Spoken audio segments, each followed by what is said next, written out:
pues, si es un problema epiléptico, una crisis epiléptica o, pues, otro tipo de trastorno que puede ocasionar pérdida de conciencia o tal vez movimientos, motores, ¿no? Y la epilepsia no siempre, ¿no? Ese concepto existe de que solo puede ser movimientos, ¿no? No siempre son movimientos.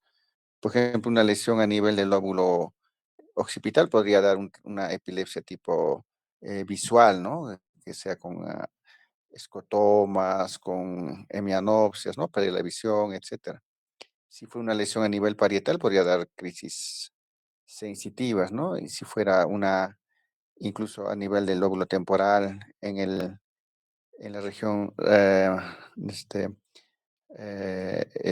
temporal profunda, ¿no? Que donde termina el nervio olfatorio, podría haber crisis olfatorias también.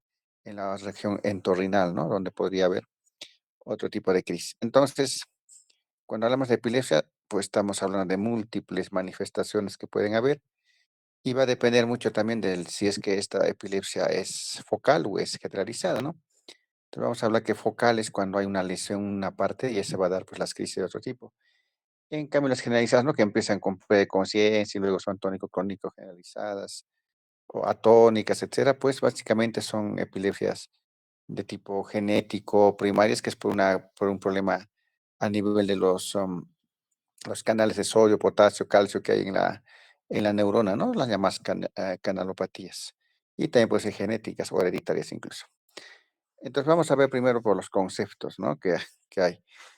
¿Qué es una epilepsia? Pues es una afectación neurológica crónica recurrente, es lo más importante, ¿no? Que sea crónica y recurrente, porque una sola crisis puede ocurrir pues en cualquier momento, a cualquier persona, por muchas causas, ¿no? Una crisis única puede presentarse por un problema metabólico, un problema infeccioso, hasta un TEG, ¿no? Un paciente que se cae y convulsiona, pero es una única vez, entonces no podemos hablar de epilepsia en esos casos, ¿no? Tiene que ser repetitiva, recurrente.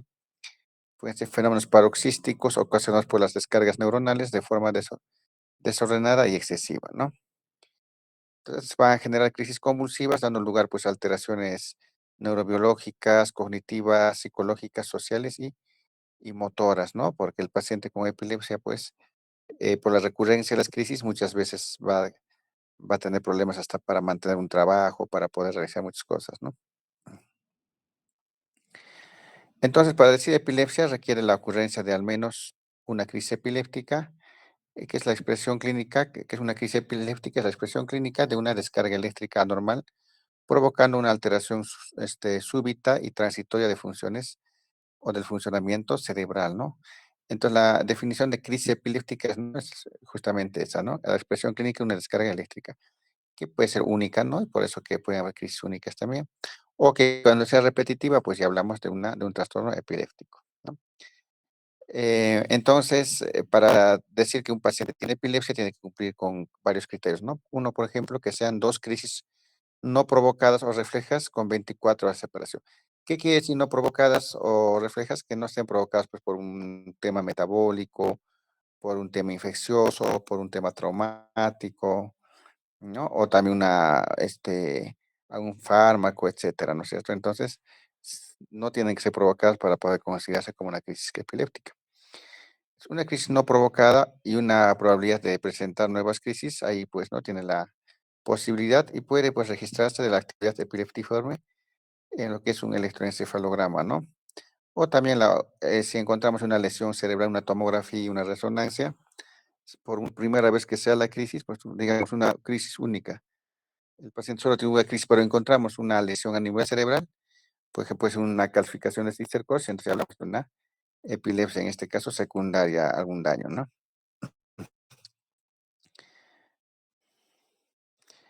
Entonces, las lesiones epileptógenas durante 10 años hay que siguiente, similar al riesgo general de recurrencia de al menos 60% tras la aparición de dos crisis no provocadas. O sea, esto quiere decir que hasta 10 años puede aparecer una segunda crisis, ¿no? Desde la primera que se produjo y más si es provocada por alguna lesión cerebral, ¿no? Entonces, puede ser que es un claro ejemplo, es calificaciones de cistercosis, ¿no? Una crisis puede tener ahora y tal vez después no tiene y aparece hasta 10 años. Pero lo más probable es que aparezca por lo menos una vez por año, ¿no? Algunas crisis. Y las generalizadas, las crisis primarias o genéticas también tienen esa tendencia, ¿no? Que se controla muy bien con medicamentos y no son muy frecuentes, ¿no? Siguiente.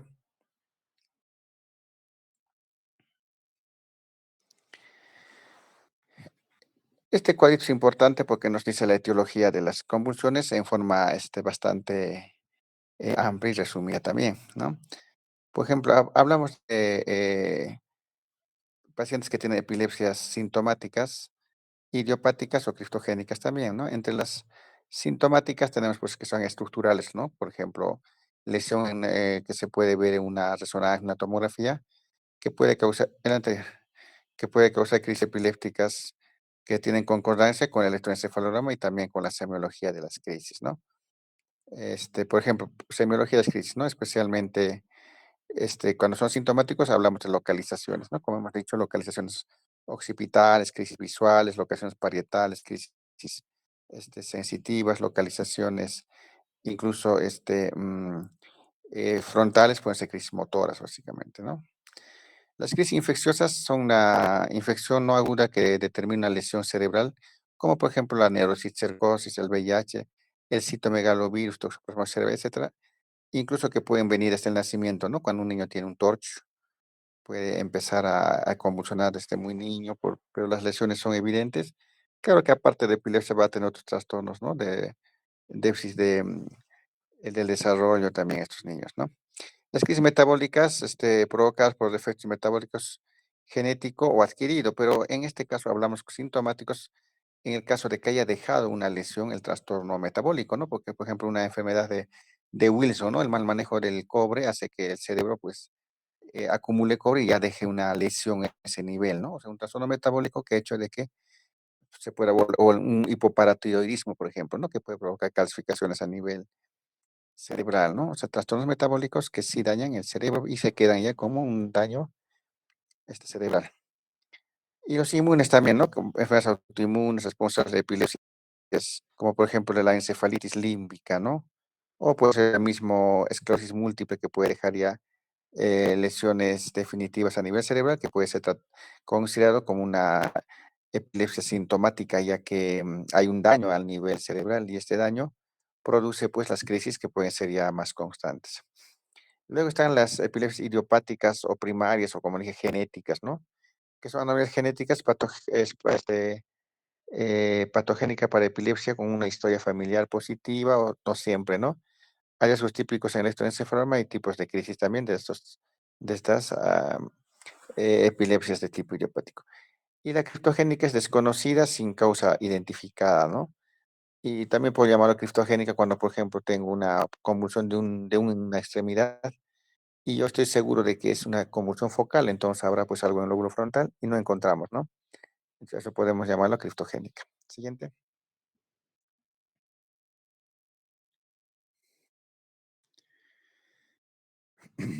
Bueno, entonces, hablando de por ejemplo, epilepsias de tipo metabólica, pueden ser también de tipo genético o adquirido, ¿no? Por ejemplo, genético, hablamos de herencias poligénicas, que ocurren con frecuencia, ¿no?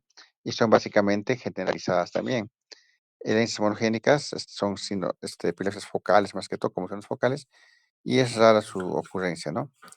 En las adquiridas hablamos de malformaciones del desarrollo cortical, enfermedad cerebrovascular, trauma encefálico, tumores cerebrales, infecciones central, enfermedades degenerativas, ¿no?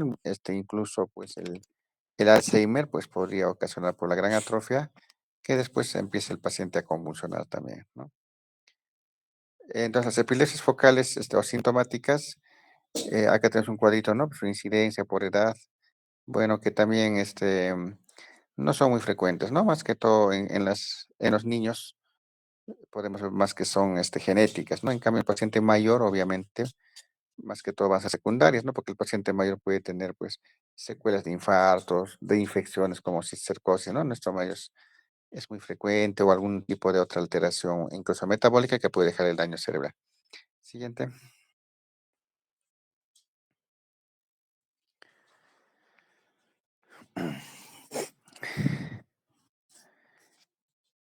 Bueno, en este cuadrito es interesante porque podemos ver algunas causas de epilepsia de acuerdo a la edad del paciente, ¿no?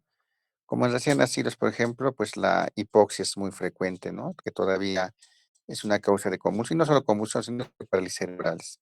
Las hemorragias intracraneales, especialmente en partos traumáticos o en pacientes muy, que tengan, que han tenido algún tipo de trauma, incluso en el embarazo mismo, ¿no? Ellos también tienen tendencia, pues, con el tiempo a tener un daño cerebral. Trastornos metabólicos como la hipoglicemia, hipocalcemia, bueno, pueden ser crisis metabólicas pasajeras, pero a veces dejan secuelas, ¿no? Por ejemplo, si ha sido muy larga la crisis, se ha provocado hipoxia, ¿no? Entonces el daño va a ser más hipóxico que otra cosa. En la abstinencia de drogas es frecuente también menores de un mes porque hay madres que, pues, en el embarazo, pues, consumen drogas y hacen abstinencia, ¿no? Los recién nacidos. Trastornos del desarrollo, pues, cerebral también, ¿no? Que pueden ocasionar crisis convulsivas y a los trastornos genéticos que son, pues, menos frecuentes en menores de un mes, ¿no? En lactantes de un mes a 12 años ya puede verse las convulsiones febriles, ¿no? Pero las convulsiones febriles incluso hay que ver que sean desde los 6 meses, ¿no? No tanto desde el mayor de un mes. Tenemos los trastornos genéticos, metabólicos, las degeneraciones primarias, los síndromes de epilepsia primaria, ¿no? Algunas infecciones que producen meningitis y encefalitis, trastornos del desarrollo y traumatismos ya empiezan a esa edad, ¿no? Un niño se cae, se traumatizó. Entre los 12 y 18 años, pues tenemos principalmente los traumatismos o secuelas de traumatismos, ¿no?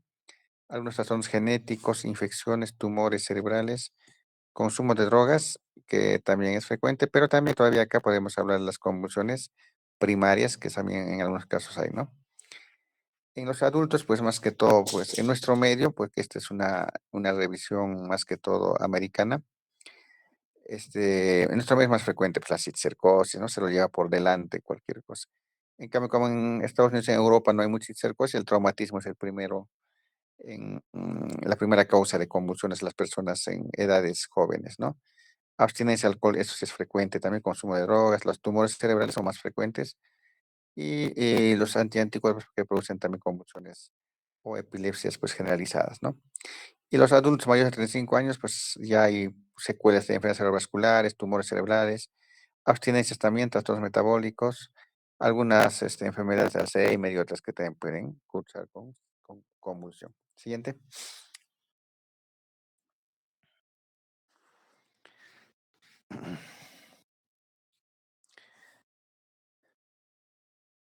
Bueno, acá las etiologías más frecuentes de las epilepsias vinculadas a su localización, ¿no? Por ejemplo, si hablamos de una epilepsia eh, vascular, hablamos de infartos cerebrales, ¿no? Una hemorragia intraparenquimal, una hemorragia meningia, la trombosis venosa, ¿no? Si hablamos de causas infecciosas, las meningitis, encefalitis, abscesos cerebrales y el cisticerco, ¿no? Que también ya lo considero, pero en nuestro medio es más frecuente. Pues, tumores como los gliomas, ¿no? Y las metástasis cerebrales pueden producir también. Degenerativa como el Alzheimer, otras hasta pacientes con algunas enfermedades de la corteza como la enfermedad de Pick, por ejemplo, pueden convulsionar. Las congénitas, malformaciones a nivel del sistema nervioso central, trastornos de la migración celular o migración neuronal, que está bien, o sea, desde que existe la resonancia magnética se pueden ver, ¿no? Eso produce crisis focales también. Traumas, ¿no? Que son lesiones perinatales, traumatismos craneoencefálicos en mayores. Las facomatosis, ¿no? Algunas enfermedades que pueden producir este daño a nivel de la piel y también a nivel del sistema nervioso central, ¿no? Que produce con convulsiones muy, muy frecuentes también. Y eso pues son más difíciles de controlar porque el daño es genético y pueden empeorar también. Hay varias facomatosis, ¿no? Las neurofibromatosis, esclerosis tuberosa, que son pues las facomatosis más frecuentes, y la enfermedad de Stutt-Weber, ¿no? Entre ellas la más difícil de controlar las crisis son pues la esclerosis tuberosa, ¿no? Y el paciente tiene una especie de verrugas en la nariz, en la cara, ¿no? Pues se llama facomatosis porque aparte de tener lesión en la piel, lo tienen a nivel del sistema nervioso central. Siguiente.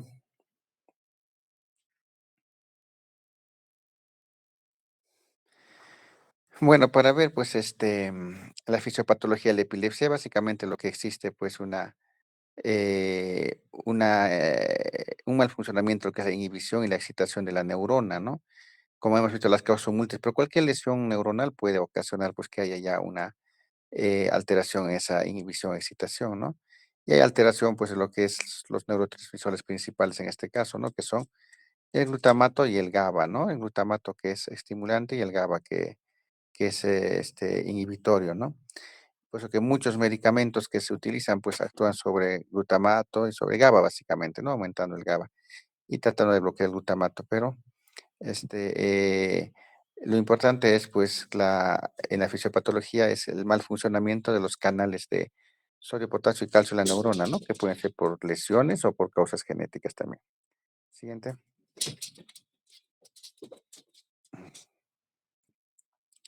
Semiológicamente nos interesa mucho, ¿no? Estas clasificaciones que son de crisis parciales, las crisis generalizadas, ¿no? Y las crisis parciales pueden ser por lesiones, pues, en múltiples partes del cerebro, como hemos mencionado, ¿no? Pues en el hipocampo, en la amígdala, en la corteza adyacente, ¿no? Principalmente se ve en lo que es la epilepsia mesial temporal, ¿no? Que es una epilepsia con daño de la parte mesial temporal, o sea, la parte más profunda del lóbulo temporal, donde está la amígdala, y donde pues se empieza a producir una disminución de la cantidad neuronal, ¿no? Este tipo de crisis parcial, pues hay como se produce con aura, alucinaciones olfativas, con epigastralgia incluso, ¿no? Evolución con automatismos, ¿no? Movimiento de la boca como chuponeos, es especialmente la esclerosis del hipocampo la que produce, ¿no? Y hay un cambio, pues, en los receptores GABA alterados que no se inhiben. Entonces, por ejemplo, la esclerosis mesial temporal, que es una epilepsia parcial, que es la más frecuente, es de difícil control con medicamentos, pero puede llegar incluso a operarse, ¿no? A sacar ese área donde está habiendo esclerosis. En las generalizadas va a depender mucho, pues, de la edad, el síndrome, si es largo, en disfunción cardíaca, si hay parálisis, etcétera, ¿no? Y principalmente se ven en niños, ¿no es cierto? En niños de 1 año, 2, pero también adolescentes, ¿no? Una de las principales epilepsias genéticas en adolescentes es la epilepsia mioclónica juvenil, ¿no? Y el paciente empieza antes de las convulsiones incluso a tener mioclonías, o sea, movimientos como sobresaltos, se puede decir, ¿no? Pueden ser focales, por ejemplo, una extremidad o generalizadas también, ¿no? Y también, pues, se puede ver en algunas enfermedades genéticas como eh, mutaciones genéticas, ¿no? Y esto también se da por el aumento de la entrada de sodio y la despolarización y la hiperpolarización neuronal. Entonces, siempre hablamos de eso, la causa varía, pero al final el problema radica en eso, ¿no? Que una hiperpolarización de la neurona. Siguiente.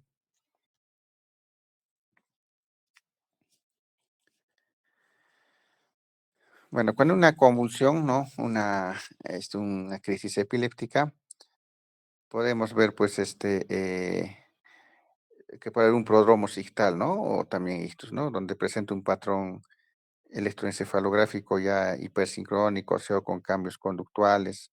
Entonces, el paciente siente que la viene aquí. No todos tienen esa etapa, ¿no? La mayor parte convulsiona mucho. Si es una epilepsia generalizada, pierden rápidamente la conciencia, ¿no? Si es focal, podría haber un poco más de darse cuenta, ¿no? De que va a venir.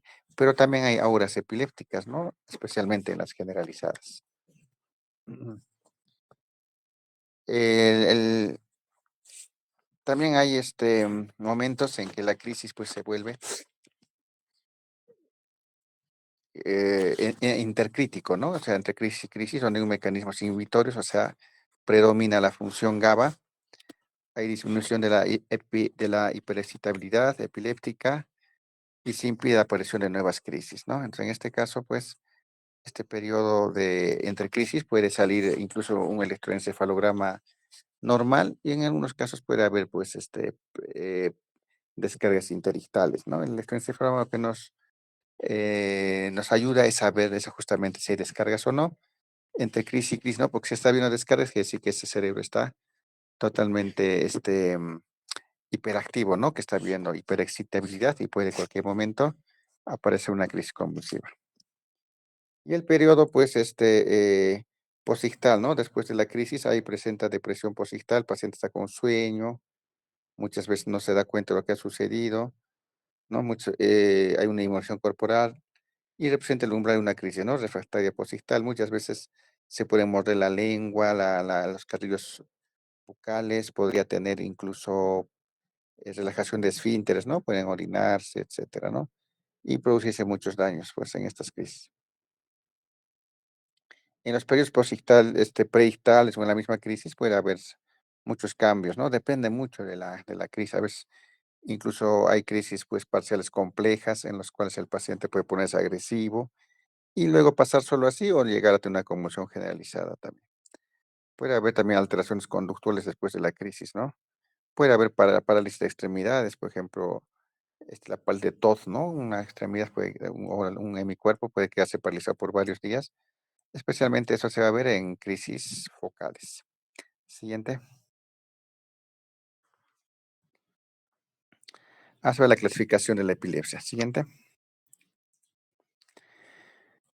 Y ya. Esto es, como decía, la parte que se debe conocer y, bueno, y llevarse, ¿no? Como importante para cuando hagan su SERUM, el primer año de actividad médica, pues siempre van a tener pacientes con epilepsia. Entonces, el reconocer qué crisis les va a ayudar siempre a poder incluso dar algún tratamiento o poder pensar que es una epilepsia y no otra cosa, ¿no? Porque muchas veces hay movimientos, hay pacientes que tienen pseudocrisis, incluso hay niños pequeños, ¿no? Hay espasmos del sollozo, ¿no? Que el niño empieza a llorar y se pone hasta morado y tiene algunos movimientos, ¿no? Entonces, el tipo de crisis nos va a poder ayudar a identificar si es una crisis epiléptica o es otra cosa, ¿no?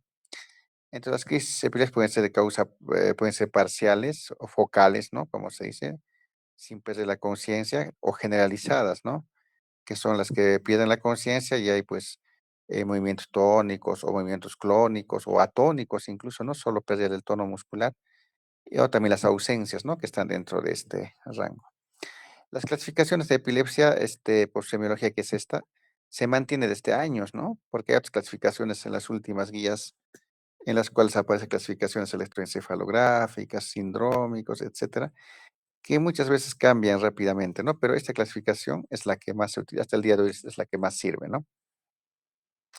Los tipos de epilepsia, ahí, ratito, ya.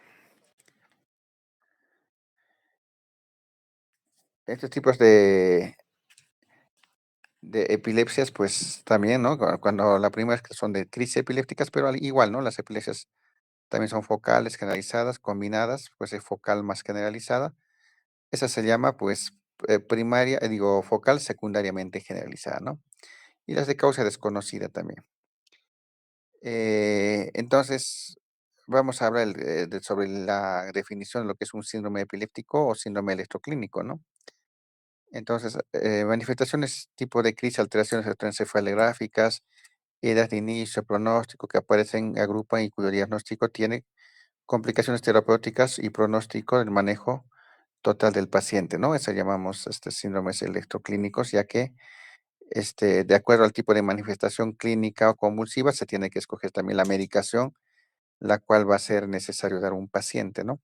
Porque hay medicamentos que nos sirven más en crisis focales y otras que nos sirven más en crisis generalizadas, ¿no? Al final, para eso nos sirve también esta clasificación, como también para poder determinar la causa o sospechar, ¿no? De la causa. Si es una crisis focal o parcial, pues tenemos que pensar siempre de que hay una lesión, ¿no? Que está ocasionando esto. Puede ser un tumor, un granuloma, un absceso, y dependiendo mucho del tiempo de evolución, ¿no? Por eso está la anamnesis, justamente, saber desde cuándo convulsiona, si todas las convulsiones son iguales, cuáles son las manifestaciones que hay después de la convulsión. O sea, en epilepsia sí lo que más ayuda es la anamnesis, ¿no? Tenemos que, a pesar de que no vamos a encontrar mucho en el examen físico, a veces nada, porque el examen físico va a ser normal, pero en la anamnesis sí nos puede ayudar a definir si es una crisis focal generalizada o no es una crisis epiléptica, ¿no? Que es lo que se quiere llegar a saber. Siguiente.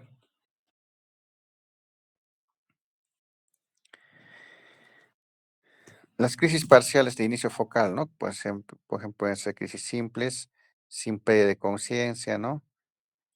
Puede haber automatismo. Automatismo se refiere a movimientos, pues, constantes, continuos, como por ejemplo el chuponeo, ¿no? Empiezan a mover la boca como si estuvieran chupando un biberón, ¿no? Pueden ser atónicas, clónicas, ¿no? Espasmos epilépticos, hipercinéticos, mioclónicos, tónicos también. Y las crisis generalizadas, pues con inicio generalizado, pueden ser tónico-clónicas, clónicas, tónicas, mioclónicas también, mioclónicas, tónicas, clónicas, o mioclónicas también, atónicas, ¿no? Espasmos epilépticos, bueno, típicos, atípicos y también mioclonías a nivel focal. Y las crisis no clasificadas de inicio desconocido, ¿no? Que pueden ser tónico clónico, espasmos epilépticos, ¿no? Y hay las crisis secundarias, pues de inicio focal con evolución a bilateral, o sea, son las primarias secundariamente generalizadas, ¿no? Las focales o parciales secundariamente generalizadas, que empiezan, por ejemplo, con un movimiento de la mano, se mueve un poquito la mano y luego pierde la conciencia y el paciente ya se desmayó y empieza a sonar con mucho en tónico con inclinación, pero el inicio focal nos dice que sí puede haber algo a nivel del lóbulo frontal, ¿no? Que está haciendo de que esa extremidad se mueva. Siguiente.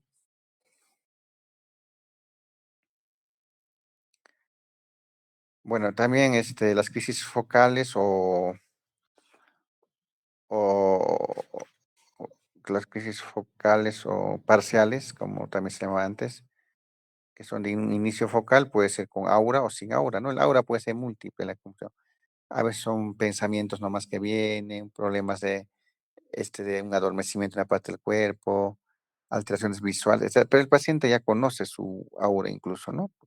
Y cuando le viene, le va, pero es un porcentaje bajo de epilepsia, ¿no? La mayor parte, pues, no producen esto. Entonces, las crisis motoras, digo, las crisis de inicio focal pueden ser motoras, con movimientos tónicos o clónicos en extremidades, las con marcha jacksoniana, ¿no? Empieza en la extremidad superior y luego va bajando el movimiento y hasta la parte de miembros inferiores, ¿no? Pueden ser versivas, con alteración de la postura o incluso con un grito, ¿no? Fonatorio es más. Entonces, eso produce que el paciente, pero no pierda la conciencia, ¿no? No pierda la conciencia, pero pase por ese tipo de crisis. En las sensitivas hay crisis sensoriales, corporales. Dentro están las visuales, las auditivas, las gustatorias, ¿no? Incluso, ¿no? Sabores que difícil estar comiendo nada, siento un sabor extraño, ¿no? Uncinadas o olfatorias con vértigo. Uncinadas son pues las olfatorias, ¿no? Un olor, un extraño que no lo siento, pero digo, no está existiendo, pero yo lo siento, ¿no? Y dura pues un minuto, dos y luego desaparece, ¿no? Entonces esas son crisis uncinadas. Autonómicas, ¿no? Que, por ejemplo, puede haber una ruboración, que el paciente de un momento a otro se ponga todo rubicundo, puede ser crisis de escalofríos, de palidez, de náuseas o vómitos, de sudor. Muchas veces hay crisis que producen náuseas o vómitos y se los trata como problemas abdominales, ¿no? De estómago, de esófago, etcétera. Puede haber crisis de piloerección, ¿no? Que los vellos se dilatan y de dilatación pupilar también. Los psíquicos, ¿no? Que pueden ser afásicos, dismenesias afectivas, ilusiones, alucinaciones, y también crisis cognitiva, que muchas veces los pacientes se los cree que son pacientes psiquiátricos, ¿no? Entonces, la verdad es que pueden ser crisis. Eso es muy raro, pero puede pasar, puede haber ese tipo. Lo importante es ver que son crisis que pasan rápidamente, ¿no? O sea, muchas veces llegan pues a 2 minutos, 1 minuto. Entonces, cuando pasa eso hay que sospechar siempre de epilepsia. Entonces, el electroencefalograma nos ayuda muchas veces a distinguir, ¿no? Y más si es que no hay una lesión, el tipo de ondas electroencefalográficas puede decirnos que una cuestión es alguna situación que está causando un mal funcionamiento neuronal. Siguiente.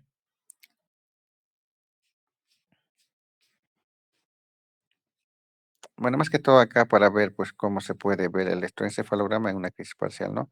Si vemos ahí en C4P4 y en F4C4, pues hay unas ondas polipuntas, ¿no? Que están lentas y aparecen. En cambio, la parte F3, C3, C3P3 está normal, ¿no? Son ondas alfa y beta, ¿no? Que en el lado izquierdo está bien, en el lado derecho es el que está acá alterado, ¿no? Por eso que los pares, que son F4, C4, C4, P4, están alterados, ¿no? A nivel del lóbulo temporal y parietal podría haber algún tipo de descarga que podría ser sintomático o solamente este, primario, ¿no? Siguiente.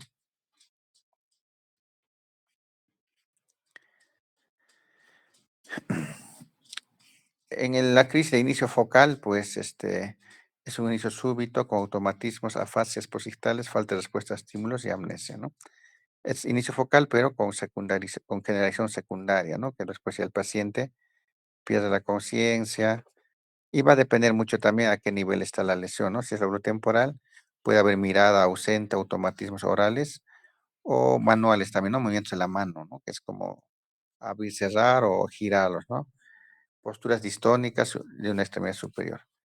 Inicio focal con evolución bilateral tónico-clónica también, ¿no? O sea, hay un inicio focal que puede ser visual, puede ser motor, sensitivo, y luego pues el paciente ya pierde la conciencia y ya empieza a hacer este, eh, una convulsión tónico-clónica más que todo. Siguiente.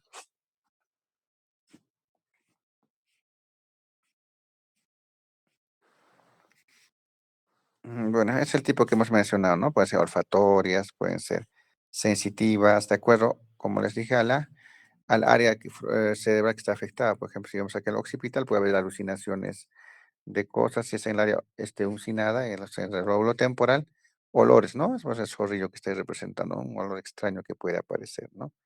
En la parte frontal puede haber crisis básicamente motoras. Siguiente.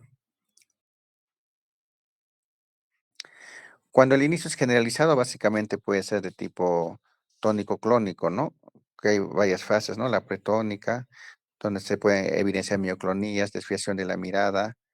En la fase tónico-clónica hay espasmos flexores tónicos, ¿no? Una fase de extensión, el paciente se extiende y luego empieza a hacer su fase clónica, ¿no? Con temblor, parece el temblor. Y en la fase posictal, pues hay estupor, hipotonía, cialorrea, somnolencia, confusión, y el paciente no sabe ni qué pasó, ¿no? Entonces, la convulsión, en la mayor parte son pues, de inicio súbito en los casos generalizados, ¿no? Podemos encontrar midriasis, podemos encontrar incluso, como les dije, mordeduras o relajación de esfínter, especialmente de la vejiga, ¿no? Con aparece el paciente orinado. Siguiente. Acá vemos, ¿no? Una epilepsia atónica, clónica, que es la tónica es cuando empiezan los músculos, ¿no? Empiezan a ponerse hipertónicos y el paciente se estira, ¿no? Cuando se puede, hace posiciones de opistótomos, ¿no? Por la contractura muscular. La clónica, pues es la fase del temblor, ¿no? Empieza a tener movimientos clónicos como un temblor generalizado, básicamente. Y en el postictal, pues el paciente está, básicamente, es confuso, somnoliento, no despierta. Y si vemos acá como en la fase tónica, el electroencefalograma se pone, ¿no? Con puntas muy frecuentes, ya que la contractura muscular produce eso. En la fase crónica también es un poco diferente las ondas, pero sigue habiendo descargas, ¿no? Y en la fase ya posictal, pues se tranquiliza, ¿no? Ya el electro marca con una actividad normal. Siguiente.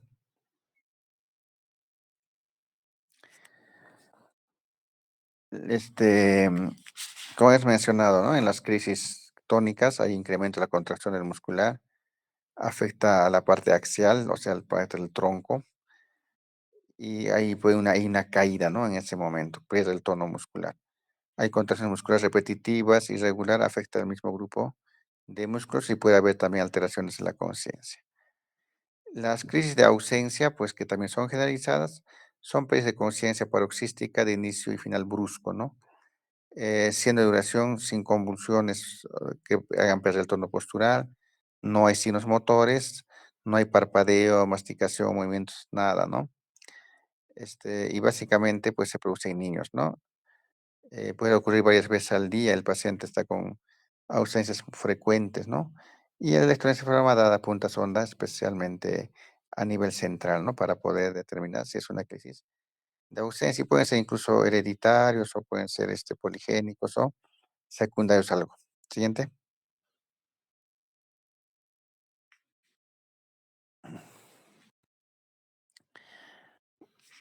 En la clínica, pues vamos a ver por el petit mal que lo llamaban a las convulsiones focales. eh, eh, Cuando son de carácter de inicio en niños, pues puede revertir, ¿no? Incluso antes de los 15 años, este, y las descargas son rítmicas, bilaterales, simétricas, ¿no? Y en las atípicas hay inicio, pues, con que es menos brusco asociado a anomalías del cerebro, ¿no?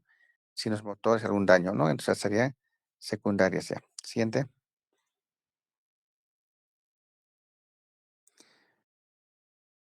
En las de inicio generalizado, pues pueden ser mioclónicas, hemos dicho, ¿no? Que de un momento a otro hay sobresaltos. Atónicas, el lápiz del tono, ¿no? De un momento a otro el paciente se cae y se rompe la nariz, ¿no? Que especialmente en crisis genéticas pasa eso cuando son de mal pronóstico, ¿no? En algunos síndromes como el síndrome de West, el síndrome de Lennox, etcétera, que se produce más que todo en los niños, ¿no? Y algunos síndromes que también pueden presentarse con mioclonías, por ejemplo, la mioclonía benigna en la primera infancia, son niños que tienen sobresaltos básicamente, ¿no? La epilepsia mioclónica juvenil, ¿no? Que es entre 8 a 25 años, epilepsia mioclónica progresiva y el síndrome de West, de Lennox-Gastaut y las diversas anomalías, ¿no? Y las crisis atónicas, las que pierden el tono muscular y se caen, tienen corta duración y pueden presentar 2 a 4 segundos, ¿no? Pero el principal problema es esa pérdida de tono, hace de que el paciente se vaya pues de cara a cualquier sitio y se fracture la cara, se fracture las narices, etcétera. Siguiente.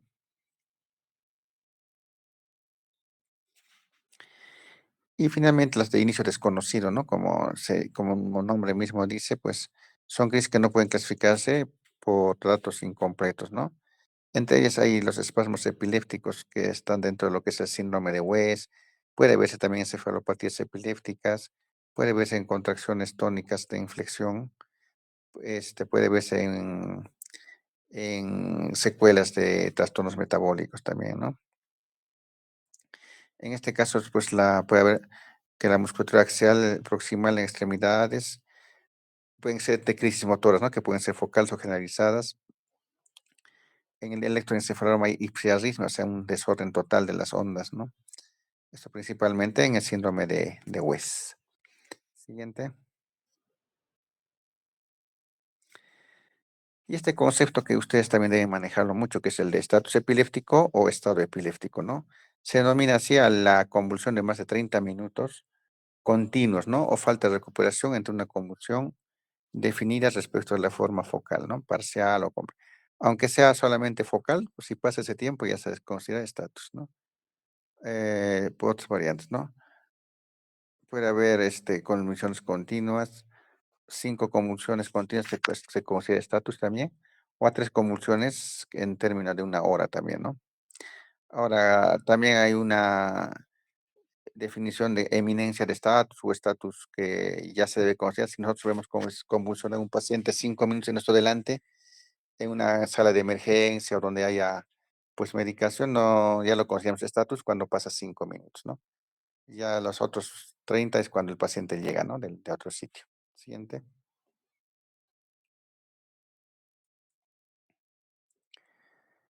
¿Qué factores provocan que desencadenen una crisis? Bueno, depende mucho, ¿no? De la causa, si es primaria, secundaria, causa etcétera. Pero también el abandono de la medicación es terrible porque puede llegar a estatus, ¿no? Alteraciones metabólicas, ¿no? Uremia, anemia o también simplemente un resfriado, una infección. Privación brusca de alcohol, benzodiazepinas, ¿no? Intoxicación por drogas o fármacos como isoniazida, metilxantinas. La presión en un SB agudo, ¿no? Un paciente con epilepsia es peor. Traumatismos en un paciente con epilepsia también, ¿no? Puede ocasionar que aumenten las crisis, los tumores cerebrales y las infecciones del nervio central, ¿no? Alteraciones del ciclo sueño-vigilia. Los pacientes que no duermen y tienen epilepsia, pues va a ser más frecuente que convulsionen, ¿no? Siguiente. En el diagnóstico, básicamente, que es la parte semiológica, tenemos que ver la historia clínica, ¿no? Antecedentes familiares, antecedentes personales, edad de aparición de las crisis, características de las crisis. En el examen físico, como dije, casi siempre va a ser normal, pero hay que ver si hay pues, consumo de alcohol, drogas, hay que hacer una exploración neurológica y una imagen, ¿no? Para ver si hay lesión cerebral. Y un examen cardiovascular para determinar si no es un síncope, en una prueba, una pérdida de conciencia. En las pruebas complementarias, bueno, lo que más nos sirve es el electroencefalograma, la tomografía y la resonancia magnética. El SPECT, todo ya nos sirve para otras patologías, ¿no? Como para la esclerosis mesial temporal. Siguiente.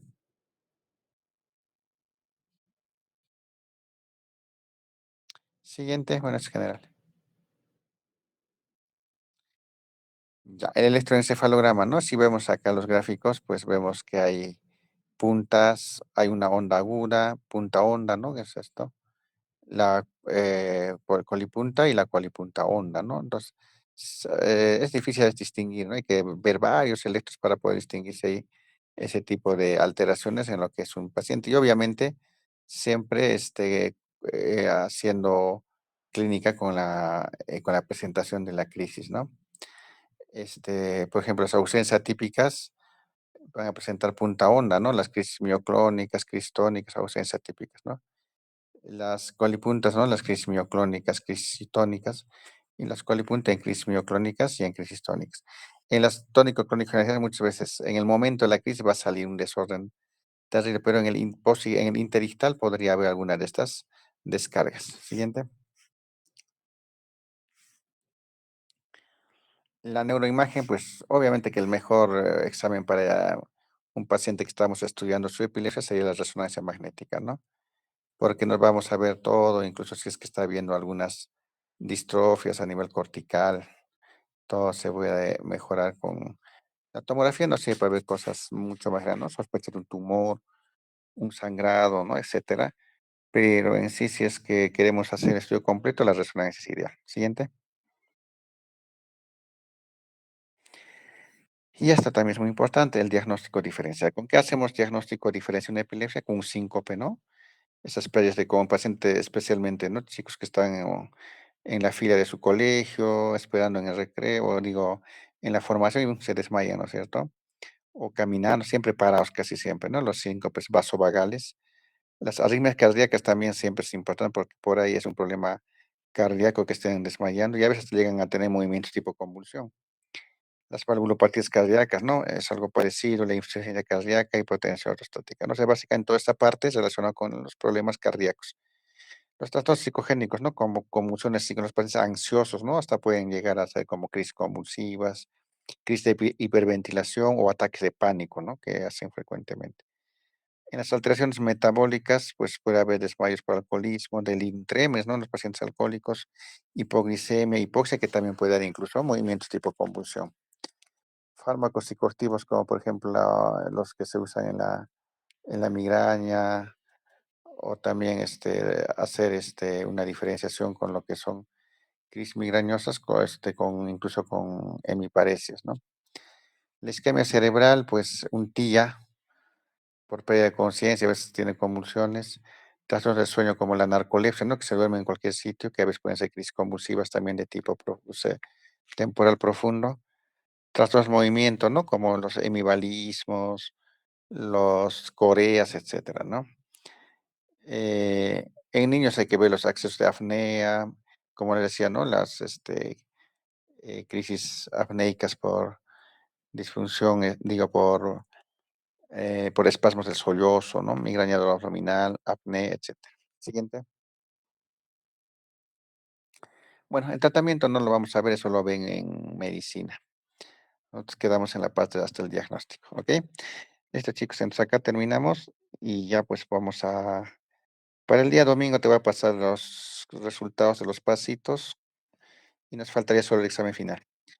Ya, Giancarlo, ahí quedamos entonces. Está bien, doctor. Listo, nos vemos.